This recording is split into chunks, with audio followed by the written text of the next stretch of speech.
Buenos días, hoy es viernes 22 de agosto del año 2025. Transmitimos desde Cuenca, Patrimonio Cultural de la Humanidad.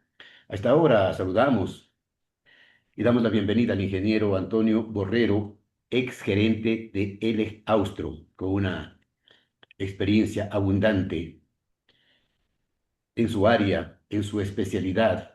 Ingeniero, usted gerenció Ele Austro durante mucho tiempo, algunos años. Y es una empresa que conocemos, pues se dedica a la generación de electricidad, Elegaustro. Y también Elegaustro tiene un departamento, una área sobre el tema del ambiente, del cuidado de la naturaleza, del cuidado de las fuentes de agua, de la flora, de la fauna. Quisiéramos conocer, ingeniero, con su experiencia, ¿qué criterio tiene usted de esta batalla, digamos, que se está librando en Cuenca por la defensa del agua en Quinzacocha? No a la minería, sí al agua. ¿Cuál es su criterio? Buenos días. Buenos días, Jaime. Siempre un gusto estar conversando con usted y aportar a los criterios que la ciudadanía debe conocer sobre temas de coyuntura, temas de momento y temas críticos como los que estamos comentando. Gracias, Jaime, por darme esta oportunidad de conversar con el observador.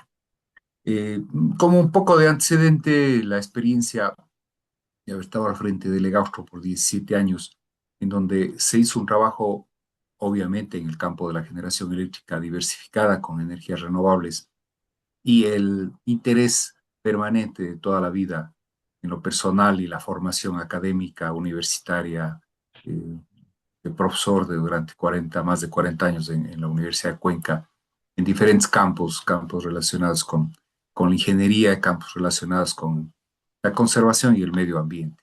Me correspondió presidir el Comité de Conservación de la Cuenca del Río Machángara, que fue iniciada en 1998, tiene 26 años desde su conformación, y se le fue dando forma. Yo estuve al frente 12 años como presidente, bueno, en dos ocasiones, inclusive suma algo más, pero el trabajo fue muy profundo en donde los aspectos fundamentales en las cuencas hídricas que hemos venido manejando en el Egaustro para que tengamos agua suficiente en condiciones en donde, más allá de utilizarlo para la generación eléctrica, el concepto de la conservación del agua para la sostenibilidad de los pueblos, sostenibilidad de las comunidades cercanas y la buena vecindad de conservación y poder dar apoyo también a que quienes tienen propiedades en las zonas altas y viven de una manera compleja, porque son zonas duras, de gran esfuerzo, de gran trabajo. Hay que ayudar y hay que apoyar. Y en eso el EGAUSTRO con otros objetivos, se trabajó eh, el tema de cambio climático, con la Guerra Alemán, con algunas organizaciones ambientalistas, con el Fondo del Agua, etcétera. O sea, es muy amplia la experiencia en ese campo. Y ahí nos centramos en la inquietud, en la pregunta. Concretamente, las varias centrales que dispone el EGAUSTRO en la cuenca del río Machángara nos llevó a hacer la conservación a fondo de la cuenca más importante aportante del 60% del agua para la ciudad de Cuenca. También trabajamos en otras cuencas como la cuenca del Llanuncay, en donde se pretendió, se buscó y es fundamental que se pueda hacer algo similar en la cuenca del Llanuncay con un proyecto de un embalse y dos centrales. Se trabajó en la cuenca del río San Francisco, en la cuenca del río Cañar, de las cuencas cercanas e inclusive, aunque no sea de manera directa, pero Huascachaca, que está en Loja, pero está en el canal del río Jugones, que justamente en donde se produce el viento que permite la central eólica estar funcionando ahí. Se tuvo que trabajar, como era obvio, con la comunidad cercana, que se lo hizo temprano y pronto para que se les dé apoyo. ¿Y cuál era el apoyo fundamental? En el tema agrícola, en el tema productivo, en el tema de manejo del agua, en el tema de la calidad de vida de la gente, ¿no? Entonces, en este concepto, si tenemos un sitio de alta sensibilidad, de alta fragilidad, como son los páramos, y nos vamos a centrar en los páramos del macizo del Cajas, de donde vienen las fuentes, nosotros en la zona sur no tenemos nevados, tenemos la recarga hídrica de la maravilla que es la biosfera del Cajas con el reciclaje, la conexión con la costa, con los manglares, la conformación de los ríos a lo largo de millones de años, que Sí, seguramente están depositadas ahí millones de toneladas de minerales que podrían ser utilizados. Pero también hay una población, hay un sustento crítico de ese páramo que es la que da los servicios ambientales o provee de los recursos hídricos y provee de un ambiente sano, conservado, que ha sido denominado biosfera macizo del Cajas por la UNESCO. Entonces, humedales, Ramsar, áreas de conservación y parques nacionales, tiene mucha ventaja y muchos beneficios que los cuencanos somos orgullosos de nuestro Cajas, que no es solamente el Parque Nacional, es el macizo del Cajas que conecta a las poblaciones. En el lado norte, la población de Cañar, en el río Cañar, que sería el que limita, el que define por el norte el macizo del Cajas, y por el sur el río Jubones. Entonces, quienes también son partícipes de lo que pueda pasar en el macizo del Cajas, depende del lugar en el que esté, también son las poblaciones de Cañar, como mencioné, y la población de la provincia del Oro. Entonces, vamos centrándonos en la temática de tocar ese frágil sistema de agua y conservación que la naturaleza nos ha brindado en esa forma, en donde basta con recorrer, abrir caminos, generar cambios en el uso de suelo. Me voy a referir a un ejemplo que conversamos hace unos días también, el cambio en el uso del suelo. Y eso genera una destrucción, un afloramiento de macizos, un afloramiento de zonas geológicas que están compuestas de minerales, metales pesados y otros elementos que pueden mezclarse con el agua que está fluyendo ahí, que es el conector de todo, mezclarse con el agua y generar una contaminación que es muy difícil controlarla y que puede generar daños en la vida como total, en la vida animal, en la vida humana. Entonces, esos aspectos se están dando con todos los estudios que se han presentado. Se quiere tapar el sol con un dedo, no es correcto eso, no es leal, no es justo con la población. En ese sitio se conecta, primero, el punto del yacimiento está muy cerca de lo que sería el caldero de lo que fue un gran volcán de Quimsacocha. Ahí se puede ver la cantidad como nervaduras de los ríos, de las quebradas que conectan. De muchacho paseaba por allí en las zonas altas a caballo, unas zonas muy hermosas, lindas, y por supuesto conozco de cerca la zona y las conexiones que van de ahí hacia el río Bermejos, desde la afluente del río Yanuncay, que es captado inmediatamente por la planta de Susta para agua potable de Cuenca. También se conecta con el río Irquis, que es afluente del río Tarqui. Y en la parte al sur está conectado por eh, uno de las quebradas y ríos que alimentan y que van hacia el río Rircay, que a su vez, unido con el río León, conforman el río Jubones. Entonces, de Cuenca todo el tiempo se está hablando y es lógico que se lo haga por la importancia de la población, pero nos vamos a abrir un poquito hacia qué pasa en los otros lugares. ¿Qué es lo que pasa en la zona de Tarqui? No hay captaciones ahí, hay sí plantas de agua potable para diferentes comunidades, pero no una planta como la de Tixán o la de Susta que mantiene tapa o la del Cebollar, ¿no? Pero igual, el abastecimiento al agua allí está para servir a las comunidades, está para abastecer a abrevaderos de ganado, zonas productivas agrícolas, y está pasando por todo el valle de Tarqui, donde está el río Tarqui. Entonces, también eso puede ser un impacto fuerte de manera directa. Y en el lado del Ricay, este es un tema quizá que no se lo explota, no se lo expresa, pero por eso se pronuncia Girón y por eso se pronuncia Cuenca, ¿no? Se pronuncia Cuenca en las consultas populares. Baja por allí, llega al río Ricay, de ahí se alimentan algunas captaciones de agua que van a toda la zona alta de San Fernando y bajan hacia la zona de Media y la zona baja de Yunguilla. Y ya por el río Ricay alimenta y abastece el río Jubones. El río Jubones es la vida del oro, es el agua para las bananeras, el agua para las camaroneras. Fíjese usted, si se contamina el agua de calidad que tiene que tener para la alimentación de todos estos sistemas, estaríamos contaminando la provincia del Oro también. Entonces, el Oro debe pronunciarse, Machala debe pronunciarse, Pasaje, la Santa Rosa, en fin, o sea, todos los que tienen relación con Río Jubones, que es la vida de esta provincia. Cuenca se está expresando y obviamente con informes técnicos, con posiciones y planteamientos que no son un invento, son temas muy, muy serios, todos los que han sido propuestos y planteados allí.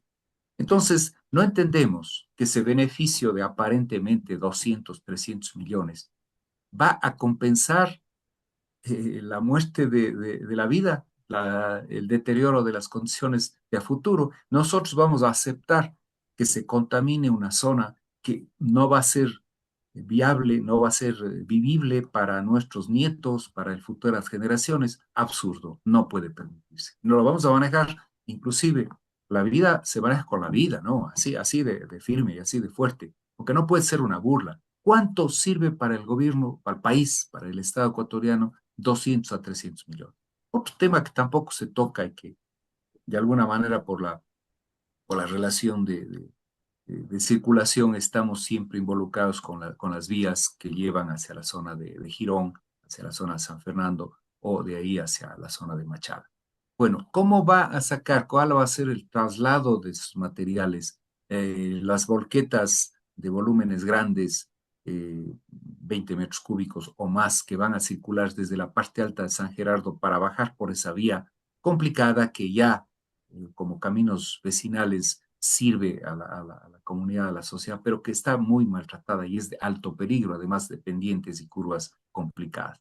Llegamos a Girón y de Girón hasta Pasaje Machala conocemos cómo está esa vía. ¿Se ha dicho algo de la reparación de esa vía? ¿Cuánto cuesta hacer una vía en condiciones que permita que volquetas grandes estén circulando y la población de Cuenca, que mayoritariamente fluye hacia la zona de Yunguilla y hacia el Oro, que además es un lugar turístico importante, también contaminado con este tipo de cosas? O sea, es un entorno holístico complejo que solamente por la insistencia de mantenerse ahí debería buscarse los caminos, que además ya hubo la posición de Cuenca y de Girón en su momento, en que no se va a permitir en ninguno de los ríos que han sido mencionados, los 5 ríos que han sido mencionados en la consulta del año 2021.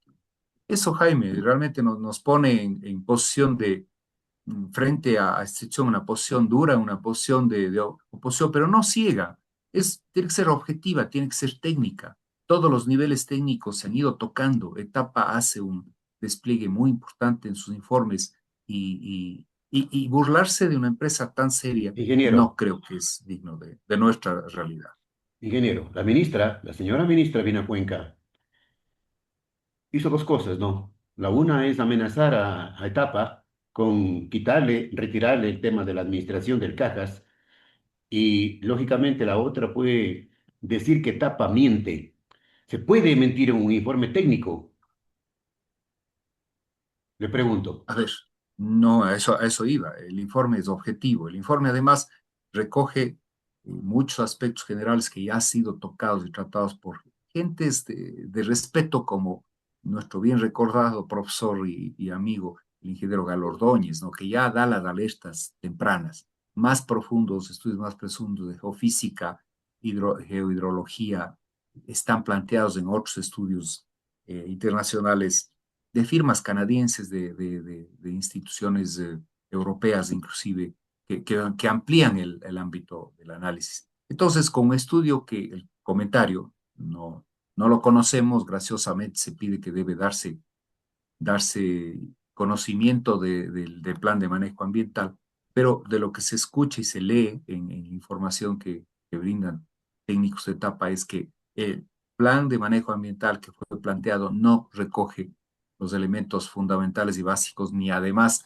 es global, está muy sectorizado y está segmentado. El tema de manejo del agua que ha sido utilizada y que debería permitírsele volver al flujo normal, no es suficiente, que los volúmenes de tratamientos no son adecuados.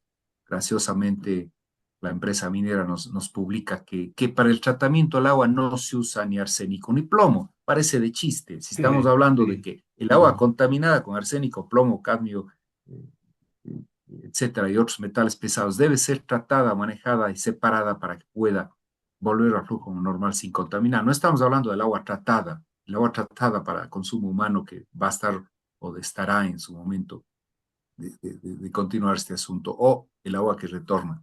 Otro de los puntos es la profundidad, la forma de de filtración del agua hacia las aguas subterráneas que se van y se conectan en alguna parte del sistema hídrico. Y como hemos dicho en Quimsacocha, hay millares de quebraditas y uniones ahí que están unidas y que van a conectarse con el agua que finalmente va hacia el río Yanuncay o hacia el río Rircay, hacia el río Tarqui, que serían los ríos finales que estamos observando.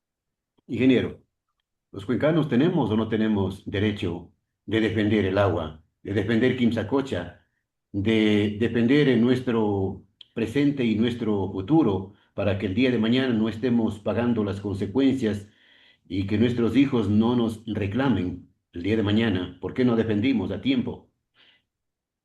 Por supuesto, ¿verdad? Los seres humanos tenemos derecho a defender la vida, ¿no? Yo lo dije, o sea, si alguien es agredido, tiene derecho a su defensa, ¿no? Y además estamos reconociendo esto, los derechos humanos, que tiene que ser, los seres vivos tenemos, los seres humanos tenemos que vivir en un ambiente sano. O sea, se está contraviniendo con inclusive resoluciones de derechos humanos a nivel internacional, más allá del tema ambiental, no es que somos ecologistas extremos, no, tenemos que ser conscientes de la necesidad de creación, de desarrollo, pero en un ambiente sano, en un ambiente equilibrado, y tiene que haber en este caso justicia, ¿no? Es eso lo que se espera. eh, Ingeniero, y que la reacción de Cuenca puede ser muy compleja, que no están midiendo las consecuencias. ingeniero, ¿y en dónde queda la Constitución, pues? ¿Y en dónde quedan las consultas populares al tacho de la basura? Así es, se dice la conservación en las consultas populares fueron muy claras, muy elaboradas, muy estudiadas y el resultado de la población está expresada en las urnas, debe respetarse el principio ciudadano que está manifestado ahí. Bien, algo más, ingeniero, para concluir con esta importante entrevista. Gracias por haber aceptado nuevamente. Es el tema la famosa compra de los generadores eléctricos del gobierno. Es un escándalo monumental, es un escándalo monumental. Se dicen que los generadores en el mercado hay de $80.000. La información concreta, similares a los vendidos por Progen, se encuentran en el mercado en $80.000. ¿Qué le parece? Y se dio Bueno, más de $100 millones de anticipo. también se quiere llevar las cosas, no estoy en ninguna línea específica, pero quisiera comentar algo y después entro a la respuesta, ¿no, Jaime? Al no haber energía, al haber un déficit hídrico que se repite, obviamente en etapa estacional, pero en un estiaje severo que tuvimos en el año pasado y que se repite cíclicamente con ciclos de 7, 14 años y algunos más acentuados en ciclos más largos. Y viendo un poco la estadística y qué es lo que ha pasado, si nos vamos del año 2024, nos vamos 7 años atrás. Allí ya hubo unos amagues de falta de energía por el aspecto hídrico. Si nos vamos 7 años atrás, caemos en el año 2009-2010, que fue justamente una época en donde tuvimos estiajes, tuvimos que pasar a hacer racionamientos. Tuve la oportunidad de estar al frente de CELEG a nivel nacional en un trabajo muy intenso para lograr recuperar desde el 4 de noviembre hasta el 15 de diciembre, el 15 de enero. 4 de noviembre se avisó de los racionamientos. Y de ahí en 72 días logramos recuperar nuevamente la generación para no retirar.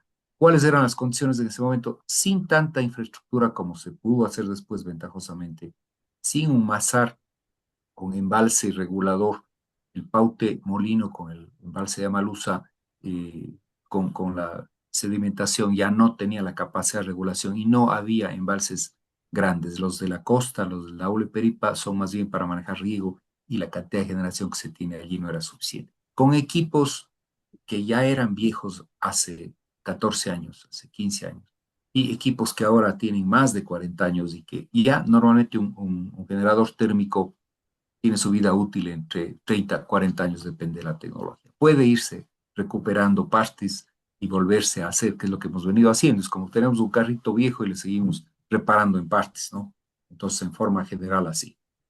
En ese momento se buscaron alternativas. Construir centrales de larga data era para un futuro inmediato o a mediano o a largo plazo casi centrales. Construir centrales fotovoltaicas en ese momento no estaba, pero tampoco es de la noche a la mañana y también está manejado con el ciclo del sol durante el día, siempre que existan las condiciones, se puede aportar. Muy importante que se lo haga, que debe emprenderse y ventajosamente está avanzándose en el camino de la fotovoltaica. El tema de los eólicos sí se puede hacer, es limitado, pero lleva bastante tiempo. Vale recordar que Huascachaca, el Legaustro, empezó los estudios en el año 2008, pero nos llevó 14 años poder llegar a construir una central de 56 megavatios en su capacidad máxima para poder generar aporte importante, pero no los casi 300 Claro. megavatios por año que se necesitan. En ese momento, ¿qué había que hacer? Reparar los equipos que se tenían, a veces era inmediato, a veces no, se hizo un trabajo muy, muy grande, y luego comprar equipos nuevos para que sean instalados en un plazo en el que los equipos basados en combustibles fósiles, dígase diésel o residuo de petróleo, fuel oil 6, que se utiliza para maximizar el rendimiento y poder tener un recurso que tiene el país y que no es vendible muy fácilmente, pero que de gran utilidad energética podía haberse utilizado.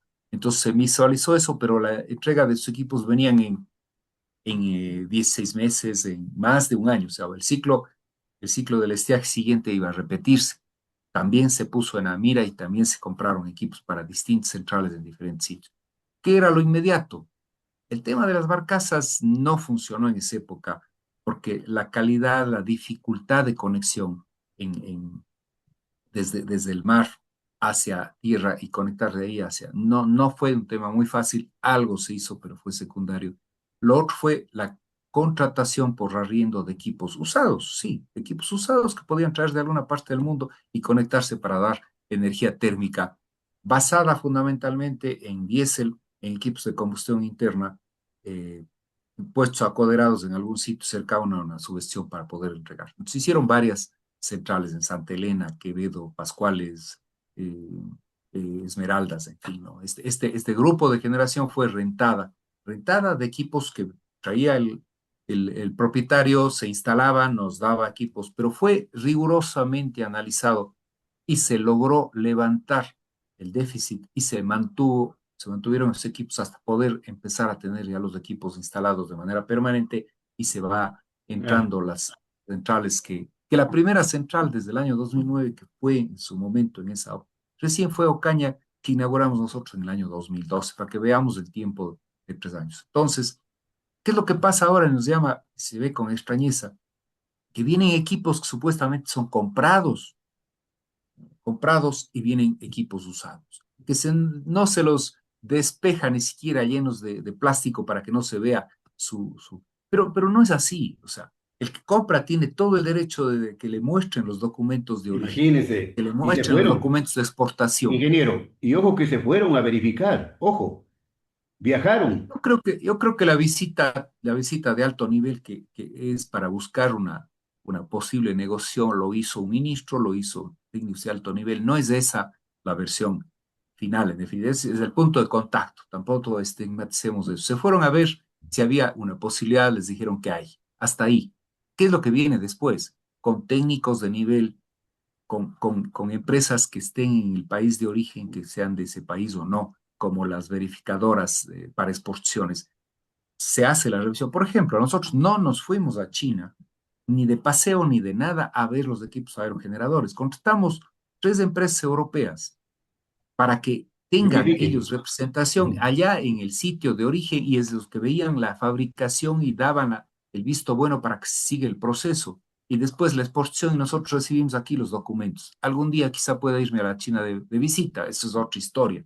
Entonces, hay que entenderle bien al tema. Entonces, volviendo al punto, el momento en el que se vende un equipo con estas características, pues tiene que tener una verificación y validación de fábrica de origen para que vayan técnicos en ese momento y constaten o se contrate una empresa calificada y constate y se haga la exportación. Que además tienen que tener todos los elementos, porque ¿qué es lo que pasó? Vienen solamente la parte de combustión interna, la parte mecánica, no el generador que es el que se acopla para que pueda generar la electricidad. Y luego nos llama la atención comprar equipos de generación usados y que además sean de 50 Hz, que no es nuestro ciclo de la energía aquí, no es la frecuencia que nosotros utilizamos, pero sí Hey, eso se aprende en ingeniero, primer año de física o en el primer año de ingenierías. No, rarísimo. Algo ingeniero, raro pasa ahí y hace que pensar. ingeniero, en conclusión, ya para terminar la entrevista, por el tiempo, nos metieron gato por liebre y se llevaron 104 millones de dólares. Bueno, entonces hay una cosa. Tampoco escojo un catálogo y veo el motor. El motor vale por decir $80,000 que está haciendo. Y aquí hemos pagado tanto. Más o menos para tener una idea, una central a que esté operativa tiene que tener componentes mecánicos, componentes eléctricos, sistemas de control, sistemas de manejo de combustible, tiene que tener un integrado completo que forma la planta. Esa planta tiene que entregar energía y en generación de diferentes tecnologías tiene valores que podríamos lanzar un dato así. Por cada megavatio podría gastarse $1,000,000. Entonces, si vienen 100 megavatios, se puede comprar un equipo térmico completo en unos 100 millones. No me asusta ese valor. 109, como se menciona, Sí. pudo haber sido un valor de eso. Porque, y si cogemos solamente que una de las piezas vale $80,000 y decimos ahí hay dolo, yo creo que es demasiado apresurado lanzarse una cosa así. Sí, no, en eso seamos cautos, hablemos de un tema en conjunto. Centrales hidroeléctricas pueden costar hasta 3 millones el megavatio o inclusive más, dependiendo de las características de obra civil que está allí. Y no es el generador. El generador es una parte. Todo el conjunto en una planta que hay que montar para poder tener generación. Seguramente tiene cimentaciones, ductos, tanques de almacenamiento, sistemas de filtros, conducción, refrigeración, tomas de agua, tratamiento del agua para enfriamiento. Entonces, no caigamos en la especulación del pasquín del momento, por así decirlo. O sea, no me asusta eso. Los valores están dentro del marco, pero no con equipos usados y sin las componentes necesarias para que pueda estar funcionando. Se está hablando de que va a funcionar quizá para el verano del año 2026. Cuando esto debió haber entrado en funcionamiento, me parece que en noviembre del año 2024, en donde estábamos con una situación crítica, una central térmica que viene armada de ese tipo debía haber entrado rápidamente y no se entiende qué es lo que pasó, falta de control o otro tipo de intereses. Bien, gracias, ingeniero. Gracias por la entrevista, gracias por aclararnos el panorama sobre estos temas, temas que preocupan, ¿no? A nivel nacional, que preocupan a los ecuatorianos. Y ojalá se haga justicia sobre este tema y también sobre el otro, el tema del agua. Gracias, ingeniero, que tenga un buen día. Con todo gusto, Jaime, pues siempre atentos a conversar a través de su medio, con informar a la ciudadanía en lo que podemos ser aportantes. Un buen día.